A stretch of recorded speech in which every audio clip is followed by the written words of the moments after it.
Hi, everyone. Welcome to the 13th episode of By the Drip. This podcast is about coffee, entrepreneurship, and the people we meet through the amazing story of coffee. I'm your host, David Crosby, founder and CEO of Rosso Coffee Roasters. In this episode, I'm joined by Danilo Lodi. Danilo is a World Barista Championship certified judge, brand ambassador for Della Corte espresso machines, and a coffee consultant in Brazil. Danilo has been in the specialty coffee industry since 2004. What? Was it even specialty then? Anyways, we talk about how he got his unique start in the coffee industry, how traveling the world for coffee competitions has changed his view of what coffee can be, and we finish off with Danilo providing great insights on how to taste coffee. I really enjoyed the conversation with Danilo, and I hope you do too. Danilo, thanks for joining me. My pleasure. So you've been a coffee pro for quite a while now. I'd love to go back in time to the beginning of your career and how did you get into specialty coffee? Okay, I need to go a little bit back, even before coffee, for you guys to understand a little bit. According to my mom, since I was 3 years old, I was stealing coffee from all the relatives that were visiting at home. So in Brazil, we have this thing that we will brew coffee. It's going to be a filter coffee. Either it's a cloth filter or it's a paper filter, kind of like Melita. And then you give it like in kind of like espresso cups. So you don't drink it a lot, you drink it just a little bit. And people will leave like a little bit in the bottom. And my mom said as a toddler, I will go around all the people and check like how was their cup, and I chug it. Everything that they have left, I was just chugging. And the other thing that we used to do a lot, I think people still doing, like we will brew a pot in the morning, and then maybe we're going to reheat it before the pot that we're going to do after lunch. So we'll leave the pot in the middle of the table to cool it down, and then we'll reheat it later. And my mom said that when I was like 4 or something, I was like on the top of the chair, on the table, like chugging straight from the pot, all the coffee. Oh, wow. Yeah. And it was amazing. And I'm talking about like really low quality coffee, really low. And it became to a point when I was 6, my dad taught me how to use the stove because I wanted to brew my own coffee. Wow. Yeah. And at that point, like the TV networks weren't 24/7. Between Friday to Sunday, they were 24/7, especially Friday to Saturday, Saturday to Sunday, they were the movies. And I loved to spend all since I don't have school the next day, so I was watching the whole thing. So I'll brew myself maybe like 300 mils of coffee, and I'll fill with sugar, and I'll drink it. Like I'm talking about 7, 8 years old. And then I spend the whole night watching movies. Wow. All that to say that I always loved coffee, but I never thought about as a profession. And I started working very early to help my family. When I was like 13, I started working already outside the house. So I was like studying during the evening, working the whole day, Monday through Friday, sometimes like some works even Saturday and Sundays too. And coffee was a big part of like keep me alive during this time. So I was picking up everything that I got my hands on. So when I was 15, I did like some computer classes. Like I was like a technician, hardware technician, something that we don't have it nowadays. Like if computer broke, you just throw it away. Like I know I was changing parts of computers, going from a bunch of things. Like I quit university after a year because I didn't have money to pay anymore. So I work a little bit with advertising too. And then I remember that I was like super broke, and I got a job, a 2-year contract to work as a computer guy from a major oil company here. And when I left, I got a very good paid leave. I don't know, like when you finish your contract, they pay you like kind of like a bonus or something. So I was like not in a hurry to get any job. And that was like 2004. And then I went to a birthday like that I didn't want to go. So I have a friend and his boyfriend say like, hey, let's go to a birthday of my friend from work. I'm like, okay, I don't want anyone. I barely knew my friend's boyfriend at the time. I was like, okay, let's go. I went there, and it was actually in the girl's house with their family. That's it. Like we are the only not related people over there. There were maybe 10 people, 3 of them not related. And I was like, what the hell am I doing here? So I struck a conversation with her sister. And I start talking and talking and talking. And then she got to the point, oh, so you're not doing anything. I'm doing some events as a waitress. If you want it, I can give you a ring if something comes up. And it's kind of like good pay, just like one night here, one night there. Okay, I give her my number. Next week, she calls me, hey, do you know what a barista is?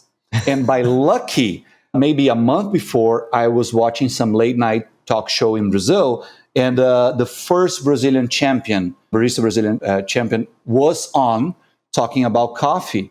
And her name is Isabella Raposeira, the owner of Coffee Lab. And I was watching, oh, hey, I figured out what is a barista. Yeah, I know. And then, well, we need to do an event with this girl, Isabella Raposeiras. And it's going to be like 2 weeks, a very good pay. I was like, okay, so it will be 2 weeks. And I was going to make, at that time, what I was making in a month. So I went there, and there was like 11 people waiting for her. I was the only guy, first of all. And we waited there in a roastery, actually in the office of a roastery, that she was going to give the first training for us before the event. And then I remember the guy come in, like, she's going to be a little bit late. Does someone wants a coffee? And I just raised my hand. I was the only one raising my hand. And then he got me an espresso. And that was like the first, it was not even specialty. I think it was kind of like fine cup, like 80 points coffee. I'm not going to say dark roast, but medium dark roasted. But it was so different from everything that I tried before. And it was 100% Arabica too. Give it to me. I put, like, of course, sugar in it. Drink it. It's like, that's different. He came back to take it out of the cup. And he was like, do you want another one? I was like, yes, because I want to put less sugar in it. Drink it. And after I drank it, like, she shows up. It was a catering event with like kind of like Euro machines and like pod machines, but not pod, kind of like an espresso pod. I don't know if you remember, like Ely used to have like kind of like this. The tea bag? Exactly. So those kind of those machines. This bank, I think it still exists in Europe. It's called ABN AMRO Bank. It's kind of like a Dutch bank. They just bought like a local bank in Brazil called Real. And then we were doing kind of like for the premium customers. So it's like a different part of the bank that we were doing just for the rich people. And for 2 weeks, we're going to offer them a high quality coffee, few drinks based with, and then you're going to talk to them a little bit about coffee, serve them a great coffee to have a great experience for 2 weeks, that every time that they open this kind of like fancy agency inside the regular banks that they have. So that's how I started. And then after a while, I did another bank, and then I did another bank. And after a few times that I did a few events like that for Isabella, she asked me, hey, I'm growing a lot. At that point, she didn't have a roastery or a coffee shop. It was just like a consultancy company, training and classes. So she hired me to be the manager of all those events that were happening around the country, plus helping her on giving classes. At that point, she was a instructor for SCAE, which was the Specialty Coffee Association of Europe. And I was helping her giving all the classes. And I stayed there until 2006. And I remember the day that I started the event. I started the event on 24th of May, 2004. Wow. So yeah, until 2005, I just did events for her. And then 2005, she hired me as a regular. And then I left in 2006. And after that, I started doing classes. Like every time I got my money straight, I could go do some classes. So I did. At that point, I didn't speak any English or Spanish.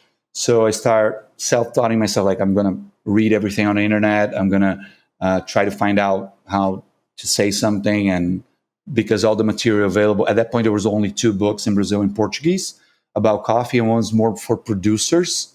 And the other didn't have any techniques about it. There was only kind of like those old recipes, like ice cream with coffee. Right. I don't know, like condensed milk, coffee, and whipped cream, stuff like that. So I needed to learn English. So I started studying by myself. By 2010, I think I was like already a little bit more confident to maybe start taking classes in another language. And that's how everything started. But that's like kind of like a weird way to start in coffee. Love it. Love it. Yeah, we call ourselves, the people that started in that period, the second generation of baristas, because the first generation was like people that were like already starting in the specialty industry since 2000 until 2002, 3. So they started actually the business in Brazil. And then the people that came the people that they actually instructed, educated, they became the second generation of baristas in the country, which were very few at that time. So when you're saying second generation, maybe could you describe to the listeners like how you would pull a shot of espresso? Would you weigh, the grinds out? No way.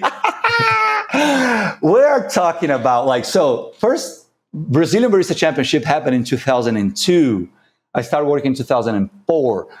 So we will have a double chamber grinder. So the grinder that you put the beans, the hop that you put the beans, and then you're going to go to another chamber, which you're going to fill up. And then every time you pull the lever, it will be one dose. And for you to regulate how much it will be in, there was kind of a screw in the bottom that you go up and down. So and there's no accuracy at all for how much you're putting. So you probably go only for the grind size, actually. That's where you change the recipe in general. Plus, we were only counting by seconds and by taste, of course, if it tastes good or not. But we will measure the mLs, not the grams, no scales. There was no scales involved. So we were going to put a shot glass and, you got it on 30 mLs. Perfect. How many seconds? 25. Yeah, baby, we were rocking. Beautiful. And then we thick crema. We wanted some radish on top of it. Throw a little bit of... Exactly. Throw a little bit of sugar on top. And if it doesn't settle, if it doesn't go straight to the bottom, hell yeah, baby. So it was terrible. At blends was all the fuzz about blends, no single origin at all. So that was the whole thing. And then we would divide the coffees by light roast, medium roast, dark roast. That's it. So a very simple time, a very different time. So you talked a little bit about training. That's obviously been a big part of your story here. I was reading you were the first World Barista Championship certified judge from Brazil. Mm-hmm. And this would be in 2010. What was that process like? So one of the things for example, in 2007, I started doing consultancy for a company called Carry Foods. And they do all the syrups for Starbucks. They have that line, Da Vinci Gourmet, Frappes and stuff like that. And then in 2008, they we want to hire you to expand the coffee business in the South Cone. And I was like, okay. But I was like, hey, but I competed in 2005 in the Brazilian Barista Championship. Was the fifth. I didn't know that. Yeah, not a lot of people know about it because I'm not proud about it. Because first of all, so Isabella was training a bunch of people at the same time. She was training maybe 10 people. And since I was her lead instructor, I was helping them with everything. So I was going out, buying cups, buying all the garments, everything, and buying milk and buying coffee and doing everything, ingredients for sick babs and stuff.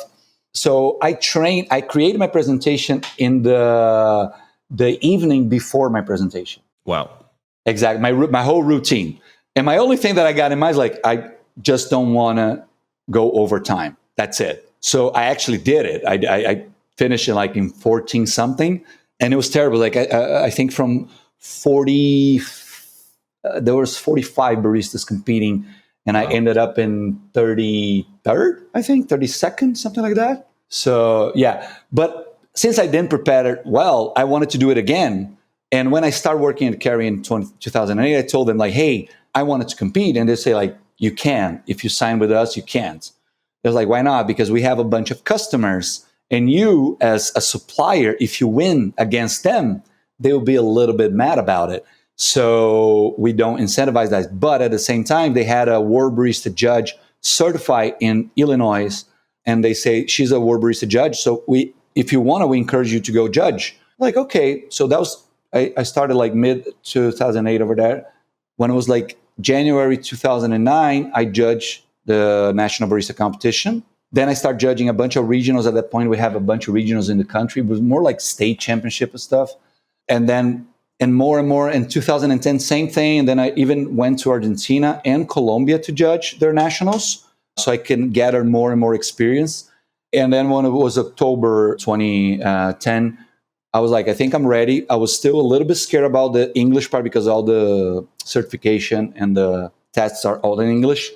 So I was a little bit scared, but you know what? I'm going to try. So I certified as a tech judge. I was the first one in South America, actually, to be certified. And then after that, I started judging a lot. In 2013, I became a WCE rep, which is a World Coffee Events representative, which I can go to nationals and certify the championships, train the judges, train kind of the whole thing, and make sure that everything runs smoothly.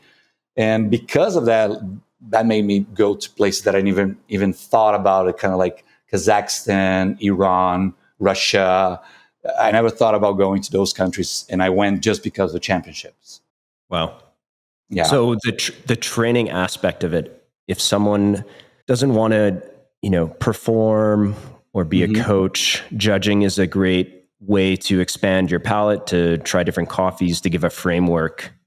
I think it's a bunch of things, actually.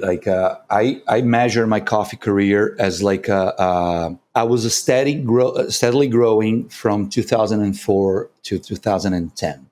After I started judging competition, especially outside Brazil, it was just kind of like a rocket ship going up in knowledge. Because first of all, you learn a lot from the baristas. If you pay attention in what they're trying to say and what they're trying to present, you learn tons of it. And it's amazing. I love that. Plus, all the other experience they share with the judges backstage. And then normally those events happen inside kind of like a fair, an expo. With that, we also learn a lot. You talk with a bunch of producers, machine retailers, suppliers, roasters. So all of that is just like a bunch of experience. Plus, normally it's always at the end or in the middle, there's some workshop. Someone is talking about something. There comes a champion talking about something else. I remember when I start judging that first championship that I judged in January 2009, the guy who came to help us judge was Stephen Morrissey, the reigning World Barista Champion. So that guy trained me to judge barista, latte art, and coffee and good spirits. So that was freaking awesome. So the amount of things that I learned from him, spending 5-6 days, that was unbelievable, more than I could learn in a class. So it's really important for me to be involved in championship in some level, either coaching or judging. I think it's just a way to experience coffee differently and learn from different perspectives, for sure. So you've traveled around the world because of judging. Yeah, judging, consultancy, and trainings, for sure. Looking back at all the different championships you've watched and tasted coffee from, is there one or two sets that you can remember that were super innovative or that you always kind of look back on fondly? The thing is, I have a very nice experience that happened within a month apart. So the WBC started in 2000, right? But even before that, some Nordic countries were doing national barista championships. I think Sweden started in 98 doing barista championship locally. And then I remember February of 2015, I went to Iran to help them build their first national championship. First, never had anything before. So I see all those baristas never had contact with this world presenting. And then a month later, I'm going to one of the oldest scenarios of barista competition, that was Sweden, to judge their competitions. So that month in my life was mind-blowing, because I remember in Iran, people competing with roasted coffee already. When I say roasted coffee, it's kind of they bought from someone. They bought from brands of Italy or some brands from Spain, or even from a local store where they could source the coffee from the bag already. And I remember the only guy who roasts his own coffee was the champion. And it was a very old crop, it's kind of 2 years old crop. And then I'm going to Sweden. The guys were using Panama geishas, expensive lots, competition winners and stuff like that. And they have all the skills, all the knowledge. They knew everything about the rules. They went super smooth. They knew what they're doing. The last place in the Swedish barista competition would definitely win the Iranian Barista Championship. That's the other catch. In Iran, there was 21 barista competing, and there was a lot of other people that wanted to compete. So if I let it would probably be 50 baristas competing.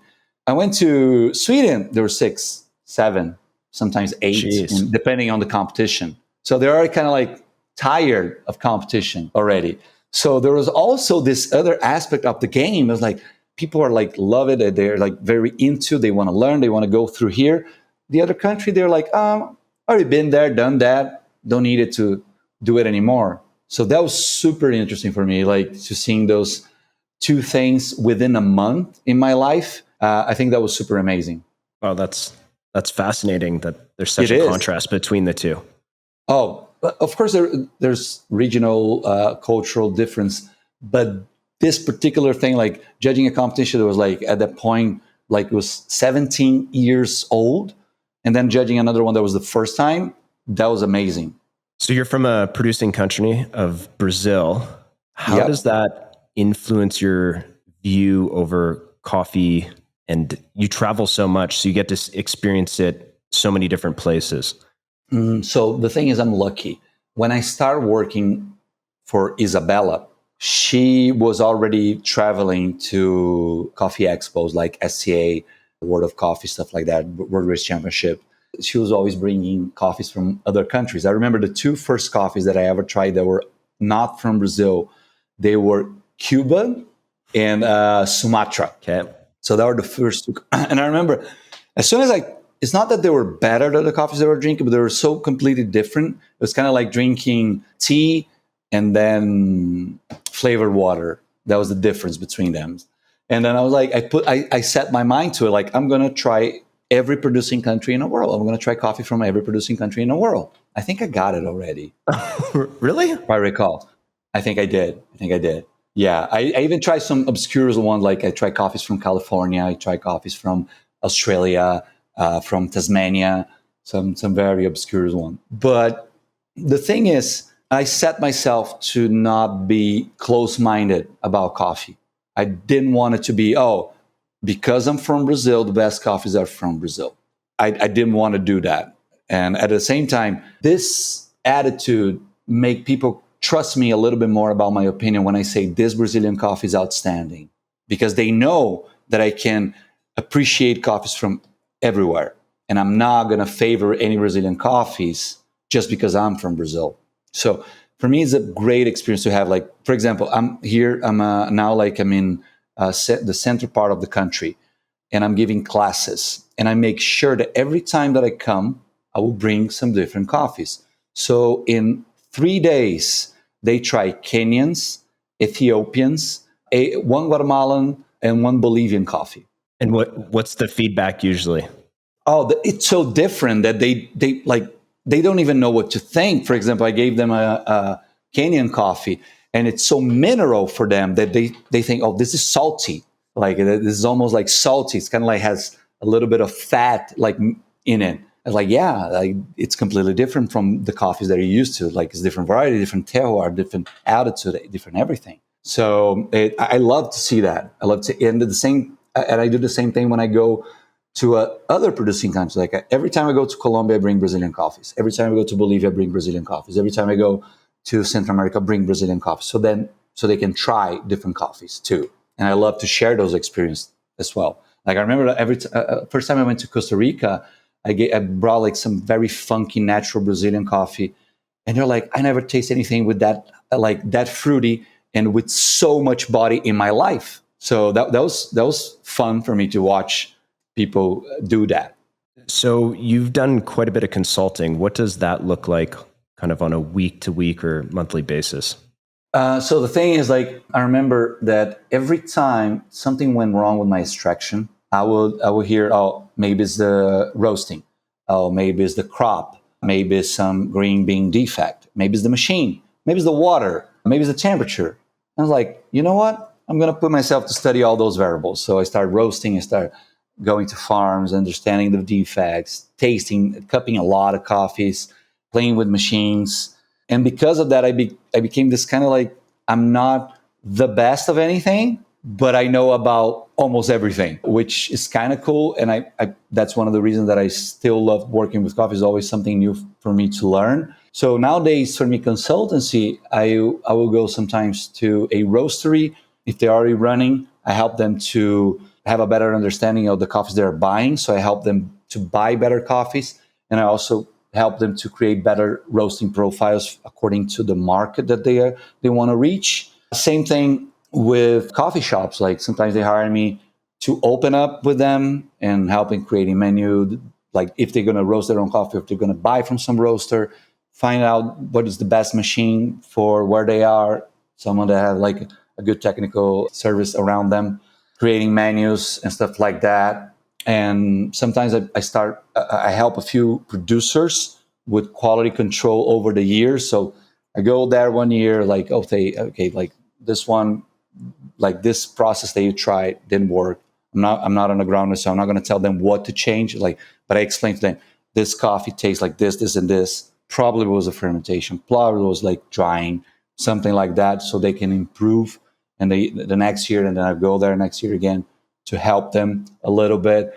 I'm also worked very close with Dalla Corte for the past 7 years. I help them with trainings, and sometimes they call me to help them like in the testing some machines that are developing prototypes and stuff like that, which I love it because you can get your hands on stuff that is not even technology that is not even available yet. And you can say, oh, we need to change this thing. Like this is not working. This is working very well. We need to maybe talk a little bit more about that. So I really like that too. And because of my judging experience, because I think that I judge around more than 100 competitions worldwide, like around Brazil. That's unreal. Yeah, around Brazil, regionals, local competitions, and World Barista Championship stuff. And all the, of course, and I'm talking about all the championships. I'm talking about Coffee and Good Spirits, Latte Art, Roasting Championship.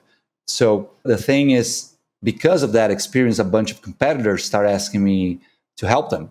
The first one that I helped was Yara in 2010. She was like, oh, can you come here and judge me and give me the scores? I was not even World certified yet. So I'll give her the scores like this, and then she would change stuff like that.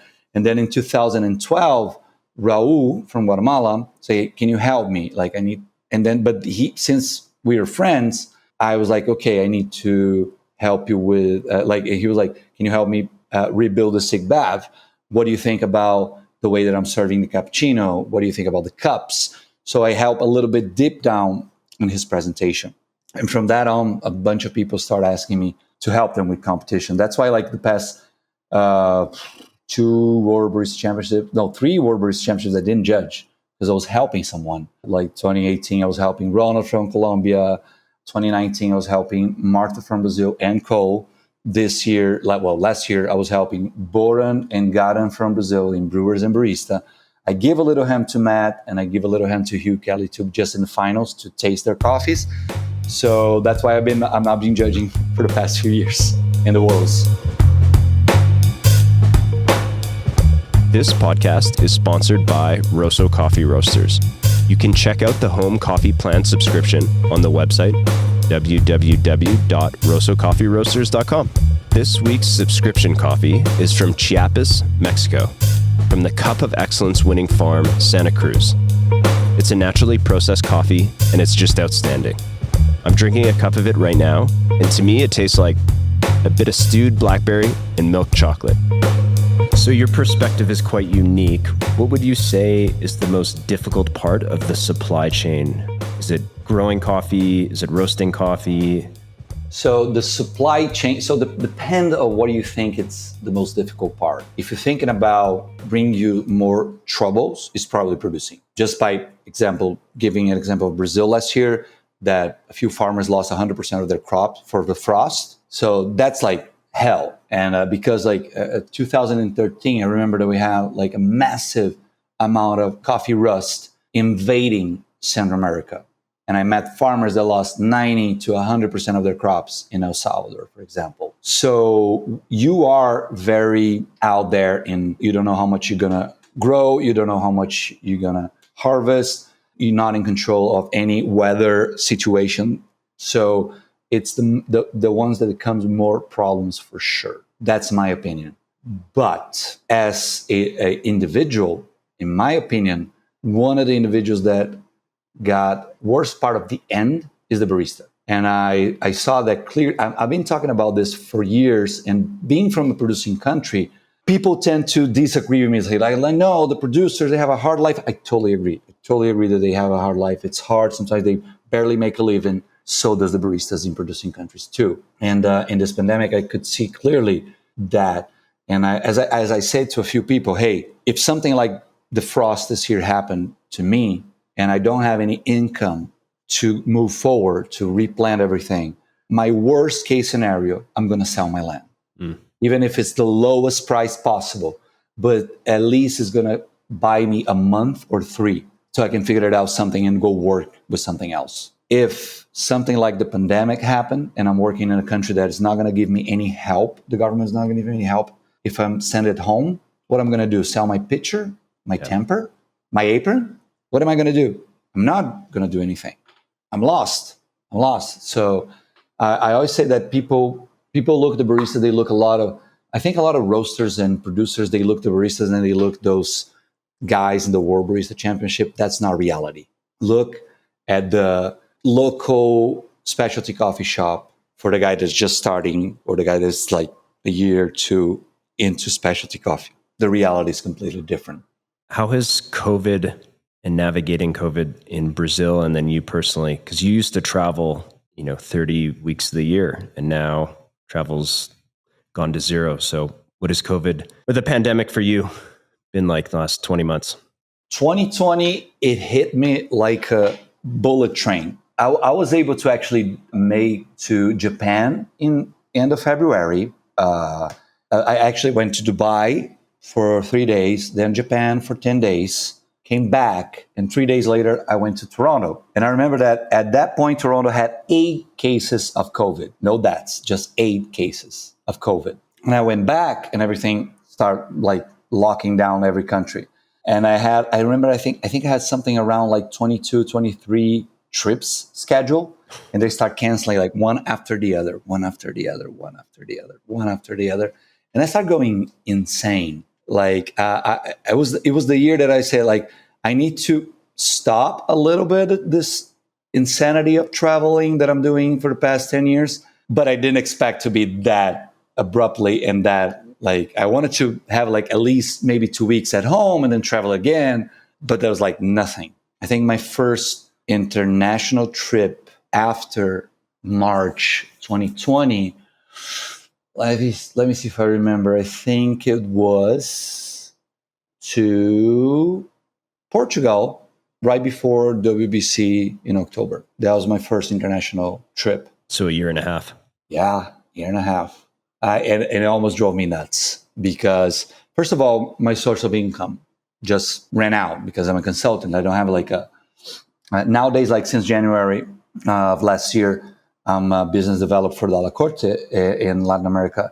But before that, I didn't have any regular income. So I scrapped all of my savings to get afloat in 2020. And because of the savings that I had and the previous job that I had, I didn't apply for the little bit of money that the government was giving to people that were at home. So even that got me screwed over. So it was a really difficult year. Like, I think just by December of 2020, I started giving consultancies again, but just locally in Brazil. And how has it been on the coffee market, like cafes in Brazil and farmers? A lot of coffee shops closed their business during the pandemic, unfortunately. Weirdly enough, a bunch of new ones opened, which that was weird for me. Like, I remember like when we were like starting to get better, and like a lot of people calling me, hey, do you know anyone that wants to work? Do you want, where should I buy this machine? Do you know, like, who should I source coffee from? I'm like, what the hell? Like, you're opening a coffee shop? Like, we're still not over this. And people are opening coffee shops. But I think there are more coffee shops getting closed than opening new ones. Roasters as well, they're like heavily affected. The ones that didn't navigate it well about, like, I'm going to do some like cheaper specialty coffee to sell to people that stay at home. And that thing didn't last long. A lot of people at the beginning of the pandemic were buying coffee beans, coffee bags to make it at home. But after a while, that it was like something not essential. So people start not buying anymore. Like, you know what? I'm going to buy the cheap ass regular coffee from the grocery store and not buy my $20 kilo coffee anymore. So that's when things start changing a little bit for roasters too. Producers, they did fell a little bit, but not much from what I heard from them in 2020, because they did have previous agreements of selling the crop. And plus, because of the pandemic, the exchange rate skyrocketed. So they made more money in the 2020 crop than they made in the 2019 crop, like maybe 60% more, just because of exchange rate. Of course, the inflation went up, but still maybe their profits went up for like at least 30% from a year to the other, just because of the exchange rate. So they did not got in a bad position last year. So the 2020, sorry. Last year, they got a little bit hit, but that was not because of the pandemic, it was more because of the frost. Right. But again, the C market, the coffee regular market, the New York stock market went up. So even the cheapest coffee that they have, they made a lot of money out of that too. And the exchange rate is still high here. So maybe you could touch a bit more on the C market. We have quite a few non-coffee people that listen to the podcast. So if you could explain what the C market is really briefly, and then the context of how that affects so many people in Brazil, either in a positive or negative light. I think it affects everybody that works with coffee in the world, period. I'm going to try to explain. You know, those guys in Wall Street and all the other stock markets in the world, that they decide if some currency are strong, some currency are not, because of like political things and maybe current events and stuff like that. It's the same thing with commodities. C market, it stands for commodity. And coffee is one of the commodities that are traded in the New York stock market. The value of the basic fee of a bag of coffee, it's made by the C market price. I think it's per pound that they evaluate. So because it's in New York, of course. So the market, it's always based like per pound of coffee. And that's the base of negotiation of a very average to low quality coffee, the commodity ones that we found in the grocery stores. So because of supply and demand, that price vary from time to time. So for example, Brazil is responsible normally for 32 to 36% of the whole coffee production of the world. In 2021, we have like a major frost, and it hit a bunch of producers. Like the crops decreased around 20% in the country, and this reflects around 5% of the whole coffee in the whole world. And demand is increasingly growing. So that's why the prices skyrocket. Besides of that, we have a conflict in Ethiopia, so coffee is not getting out of the country as fast. Kenya has some political problems too, and that making offer of coffee that we have is lower, but the demand is still high. So coffee prices go up everywhere now. So because the C market base, it's for any coffee in the whole world. So it's the Arabica C market base. And that became really expensive in the past, I would say, 18 months.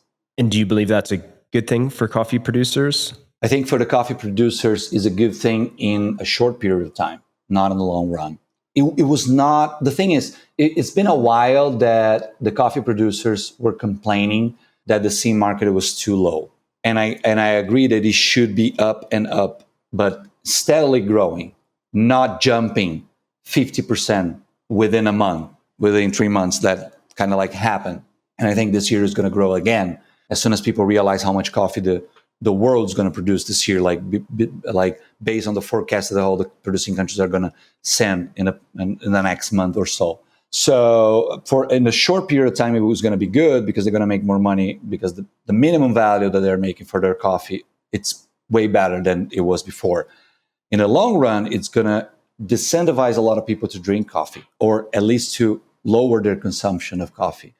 Because let's face it, not a lot of people in the world live in Brazil, coffee it's like a basic need. Like everybody drinks coffee, but it is expensive for 90% of the families to drink good coffee, and even to drink coffee at all. So they're going to lower the amount of coffee that they're drinking at home to not spend money in a beverage that it doesn't have any health, nutrients for them, instead paying for food. So in the short term, it's good for the producers. In the long term, I think it's a disaster for commodity drinkers around the world. Okay, let's switch topics here. I was reading that if you hadn't gotten bitten by the coffee bug, you would be a professional martial artist. Ooh, Tell us about, is that MMA or is that like karate? What is that? I think if I wasn't bit by the coffee bug, I would probably pursue two things at that point in my life. Acting, because I did some drama classes for a few years, but also I always loved martial arts. Although so the thing is, I trained 8 years of karate, Shotokan karate. But at that point, like being a karate champion, I could make like nothing out of it. And being a karate instructor never was something that I was fancy, because it's long hours, repeating the same lessons over and over again. I didn't want to do that. But at that point, the UFC MMA scenario was starting. So like, you know what? Maybe I'm going to do that. But even at that point, we were talking about 2002, 4, it was not paying enough, you know, and to get your face beaten, you know, right. To get punched in the face is not something that I want to make like $3,000 for for an evening, and then maybe fight again in 3 months. So it was something that I let it slide, not now. And now it's just like kind of like a hobby. I trained MMA for a year. I trained Kung Fu. I trained boxing. So it's kind of like just a hobby. Like I really like to watch fights. I really like to spar, and I really like to train. I love watching your boxing videos. The Yeah, Brazilian Mike Tyson. No way, not. But more like, I'll say maybe a smaller Tyson Fury, because like I'm tall and but way smaller actually. But yeah, like more kind of like the heavier side. Quite a few coffee professionals listen to the podcast. If you had a piece of advice that you could give them on either palate development or training that they should go and seek, maybe Q grader, what would you provide them with? I will give them two, actually. Two, like I was lucky to receive those when I started. First of all, from now on, everything that you drink, everything that you eat, you're going to pay attention to it. So you're going to pay attention to the texture. You're going to pay attention to the flavor that comes in, the aftertaste that leaves you after you finish. If there's acidity, pay attention and how high it is, what kind of acidity it is. If it's sweet, same thing. If it's salty, same thing. Bitter, go over and over again. But be mindful of this. So pay really attention. Even if it's water, pay attention in everything, because you will build sensory library in your brain. And even if it's not an accurate one, or if it's someone that everybody can relate it, you can relate. Oh, that remembers me of a fruit that I had a few years ago when I was with a friend, or even like a pie, whatever. It will bring you that flavor. So pay attention in everything that you're going to eat, at least for the next 10 years. And the other thing, and that's nowadays more important than ever, in my opinion, it's do not take anyone's word, including mine, as sacred and unbreakable. Something that I teach you today, tomorrow maybe it will be outdated. So I see a lot of people watching YouTube videos, Instagram videos, reading blog posts, reading books, and taking, because someone important in the coffee chain wrote it, that's the law, and you don't change the law, you know? They rely on those people to tell them what is the best grinder, what is the best machine, what is the best coffee, what is the best process, what is the best roast. Don't. You learn and you test it. You test it, every theory that comes your way. But test it like with rigorously, like you need to put some scientific method to your test. It's not like, hey, I saw that, like they did this technique on V60, I tried, it didn't work. I tried the other one, it works. No, do blind tests, make a few pull overs, ask people to mix it up, make a mark on the bottom, see what it really likes. Do it again, and do it again, and do it again, and do it again. Same thing with grinders, same thing with espresso machines, same thing with different coffees. Don't let someone say, hey, Bolivian coffee sucks, so I'm not going to buy Bolivian coffees. No. Maybe someone that you regard as a very important person in the specialty coffee industry drink once, didn't like it, and now is talking trash about it. Don't follow that. Go and try a few Bolivian coffees for yourself. You know, oh, that roastery, I tried once and I have a bad experience. Try it again. Try next month. Maybe they change the roasting profile. Try the new crop that they have. Don't have preconceptions about anything. Learn, test it, make your opinion yourself. I think that's amazing advice. Where do you go to expand your knowledge? Everything. Like I read everything. I read newspapers. Sometimes I even pay for a few university papers that they come out and they're like, I need to pay that. Like, okay, let's pay. So I love to read university papers. I love to read a few SCA articles that comes out. There's some interesting ones coming in a few other sources like websites, kind of like Perfect Daily Grind, Daily Coffee News. So I like to read those. Some other coffee professionals that I like, that I follow and I read something about, they post something and they put a link with some cool research I go after. Maxwell, it's one of the people that Maxwell Colonna Dashwood, which is a British barista. I really like his studies about water and about coffee in general, and even coffee pods. His coffee pods are amazing. Yeah, like I try to follow a few people. And dude, pay attention in what the barista competitors are saying. Sometimes they're saying some crazy stuff, and you just go after, like Google it, find like, oh, what is this like process they're talking about? What is this technique they're talking about? Oh, I never heard about this roaster machine that they talking about. Let me check a little bit, and you're gonna find a bunch of things. Like I think today is easier to find material than it was when I started. Which even on the internet, there was like some obscure coffee forums that you could find something, but not websites, not like news outlet devoted to coffee. There was nothing like that. Today that we have in a bunch of languages too. You don't even need to know English to learn about that. Like we have in Spanish, Portuguese, Chinese, Korean, Japanese. So it's amazing. I really like the way that the information is right there nowadays. But too much information can cause those things that I was speaking before. So that's why you need to filter, you need to test it, and you need to make your own opinion about it. What's one thing you believe in that few others in the industry would agree with? Are we really going there? Come on. Are we really going there? Okay.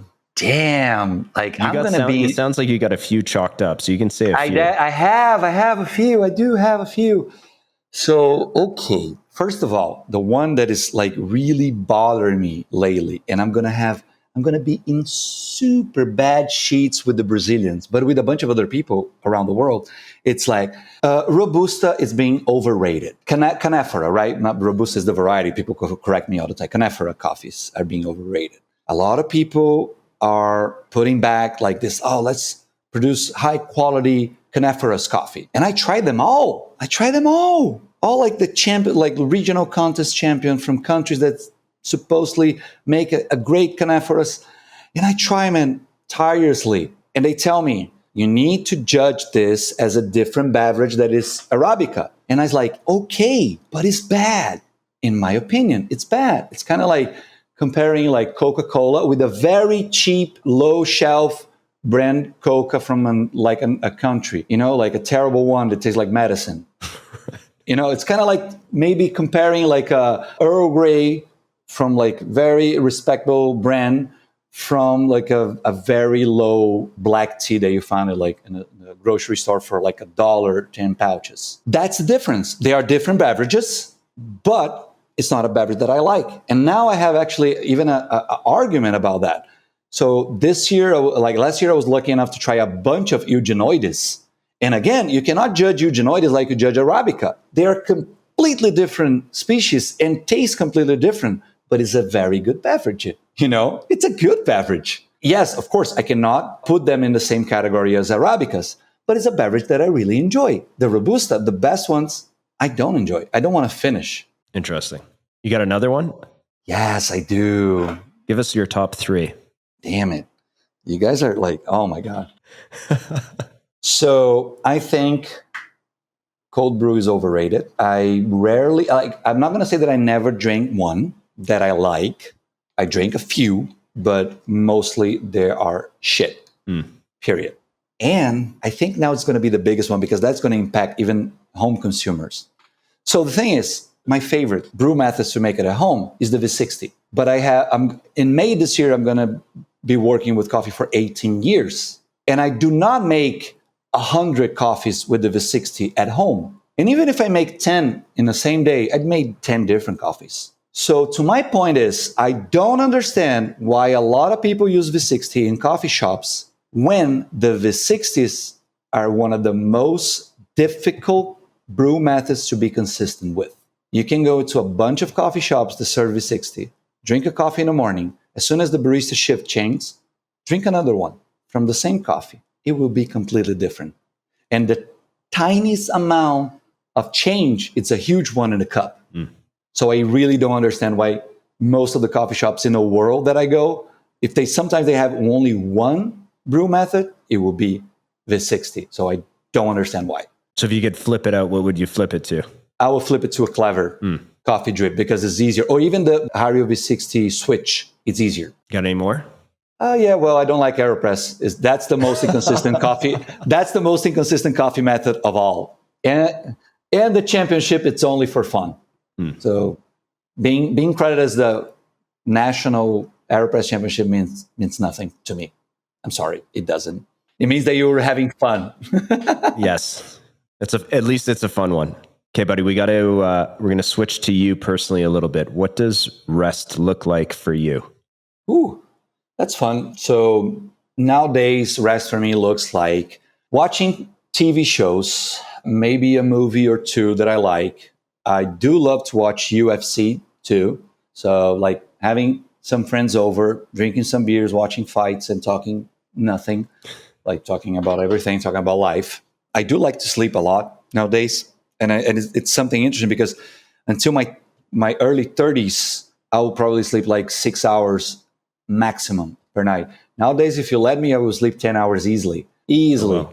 being happy. On the weekends, look, I'm a happy man if I sleep 10 hours. Do you feel like it helps you recover, or it's just you love to sleep? Doesn't. I just love to be like there doing nothing, which is something that before I would be anxious about it. Like, I need to go, I need to live, I need to go outside. No, I don't have this urge anymore. I think I did it a lot. And I really I like to read something that I'm into. Let's say, for example, last year I read a lot about astrophysics. Oh, wow. This year I'm reading a lot about boxing. So I'm reading 2 books at the same time, one from Mike Tyson, the other from Muhammad Ali. So it's like something that is enjoying doing lately, but not related to my job or anything else. But it's funny because normally I always bring something to coffee, like maybe the discipline or someone, maybe the physics of something else, or sometimes I'm reading like a book about how the earth was built with the meteors and everything, and the earth changing and everything. And I'm like, that's why maybe we have some mineral parts of this in this coffee area or something like that. But yeah, like normally, like I let my mind wander either through TV shows, some books not related to coffee, and sleeping a lot. And of course, drinking some occasional beers and Negronis with my friends. UFC Heavyweight Championship is next weekend. Who do you got? Yeah, baby. So that's the thing. I think Cyril Gane, the French guy, it's one of the most technical strikers in the world. But the other guy hits like a truck. Actually, he hits like a truck going 50 miles per hour. I think that was the study that they did in a lab for sure. It was kind of like a Chevrolet something, 50 miles an hour, which I don't know how many kilometers is, like maybe 80, something like that. Francis, it's the difference, like the punch, the strength that they have is the difference between me and Francis. That's the difference that they have. Yeah, it's true. It's true.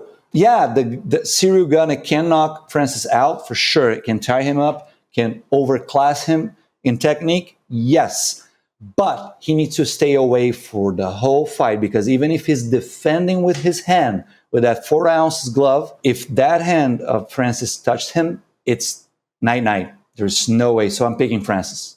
Nice. Love it. How much coffee do you drink a day? It depends on the day. Like I don't, like when I'm giving training, when I'm in championship, I can go over, like espresso-wise, I can go over 30 easily. Jesus. Today I drank maybe 20 espressos, and I drank at least 5 filters, like 200 mils cups. At home, sometimes I drink 1. So days off, very, very few. Not only days off. Let's say that I have a very easy day of work. I don't have a lot of things to do, not a lot of meetings, not a lot of phone calls. I make the first one in the morning, okay? Lunchtime, I have nothing scheduled for the afternoon. No, I'm not having another one. Maybe one after lunch, but that's it. So it depends. It really depends. And there's sometimes that I'm at home and I'm buried in work and I don't even have time to make coffee. But I don't feel the need, because there's another thing that is happening to me for the past 8 years since I'm judging the best baristas in the world and the best coffees in the world. I cannot drink the regular coffee anymore. Like, I have a very good 85 points coffee here from blah, blah, blah, roasted. I was like, drink it. Okay. So I separate that bag and I'm going to give it to some friends of mine, because I want to drink the shit. I want to drink the top layer. I want to drink like the 90 points, 89 competition lot that I'm going to freeze over and like vacuum seal it and put it over there. And it's true. Like, that's the coffee that I love to drink. So sometimes I'm not drinking I don't have any coffee. I don't have a good one. I'm not going to drink just because of the caffeine kick. It's not about that. It's about the flavor for me. So it's like those 5 minutes where I sit down, enjoy that coffee, pay attention to the flavors. That's the beauty for me. So when the coffee is good, dude, I'm a beast behind the machine. I remember there was this Panama geisha from Best of Panama that I was doing in espresso. I could not let go. I was serving one for like the people on the expo, the attendees, and I was drinking the other. I was serving one, drinking the other, serving one drink, because of the flavor. It was not about the caffeine or anything. What's next for the next 12 months? So if everything goes well and this freaking weird virus doesn't bury us all, I will go to SCA in Boston. Right. Before that, I'm going to judge the competitions in Chile in March, the Barista Brewers Latte Art. Probably going to have to go to Uruguay and Argentina too before that. June, we have the World of Coffee in Warsaw, Poland. So if everything goes well, I'm attending that too. And September, World Barista Championship, World Brewers Cup in Melbourne, Australia, baby. So that's are the commitments that I have right now. And if the pandemic let me fulfill, that's what I'm going to do. Probably a lot of other things will show up, like visiting farms, going to other countries. Maybe even after SCA, I need to go to a small town called Calgary in Canada.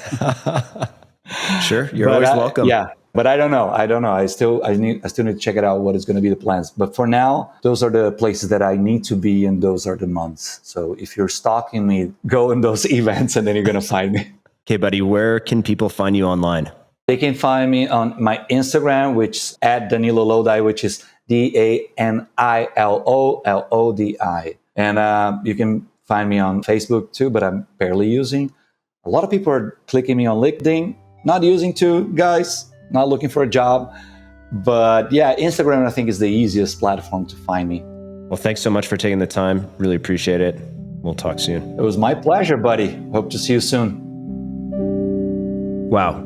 You made it. Thanks for listening to By the Drip. If you enjoyed the conversation today or found value in it, if you could please share the podcast with friends and family, that'd be so helpful for us to grow the podcast. As always, please subscribe, rate, and give us a comment. That would mean so much to me. Till next time.